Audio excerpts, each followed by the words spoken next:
धर्म को इंग्लिश में क्या कहते हैं? रिलीजन, और उर्दू में मजहब।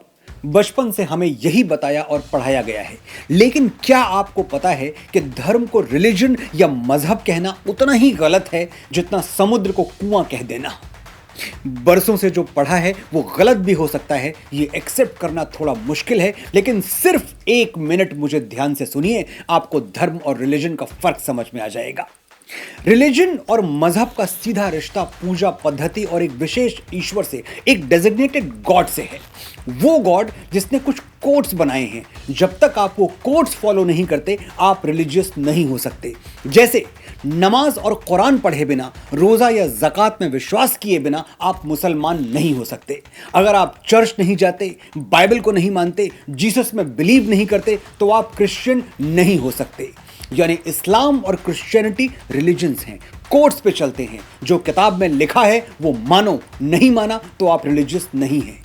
और धर्म क्या है? मत मानिए कोई किताब, मत बजाइए किसी मंदिर में घंटी, मत उतारिए किसी देवी देवता की आरती, फिर भी आप धार्मिक हो सकते हैं, क्योंकि फॉलो करने के लिए कोई कोड है ही नहीं, आसमान से कोई किताब उतरी ही नहीं।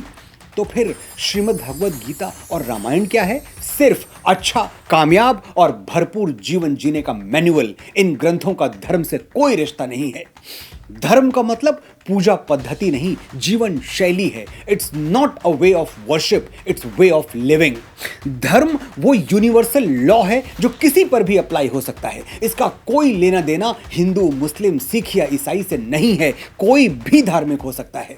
हमारे मुसलमान और क्रिश्चियन भाई बहन भी धार्मिक हो सकते हैं, लेकिन एक हिंदू रिलीजियस नहीं हो सकता।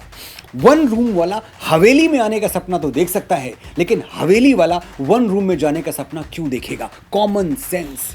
ऋषि चारवाक के बारे में पढ़िएगा। वो नास्तिक थे, किसी देवी देवता या कर्मकांड में विश्वास नहीं करते थे, फिर भी हम उनको ऋषि मानते हैं। गौतम बुद्ध ने तमाम सनातन परंपराओं को ठुकरा दिया, और सनातन ने क्या किया? उनको 9वां अवतार कह के अपना लिया। ये है धर्म। अगर कोट्स देखे जाते तो हम बुद्ध को भगवान नहीं, शैतान कह देते, लेकिन हम जानते थे कि बुद्ध जैसी भगवत्ता किसी अवतार को ही मिलती है, तो हमने उन्हें भगवान कहा और सर झुका दिया। ये है धर्म। लेकिन धर्म को डिफाइन कैसे करेंगे? सिंपल डेफिनेशन, जैसे मनुस्मृति ने किया है। धृति, क्षमा, दमोस्तेयम, शौचमिंद्रिय निग्रह, धीर विद्या, सत्यम, क्रोधो, दशकम धर्म लक्षणम। धार्मिक होने के लिए 10 क्वालिटीज आप में होनी जरूरी हैं। Patience, forgiveness, suppressing the desires, honesty, purity, control on senses, wisdom, knowledge and anger management. ये 10 मेरिट्स आपके अंदर हैं तो आप धार्मिक हैं। कहीं ये नहीं लिखा कि कौन से मंदिर में जाना है, कौन से व्रत उपवास रखने हैं।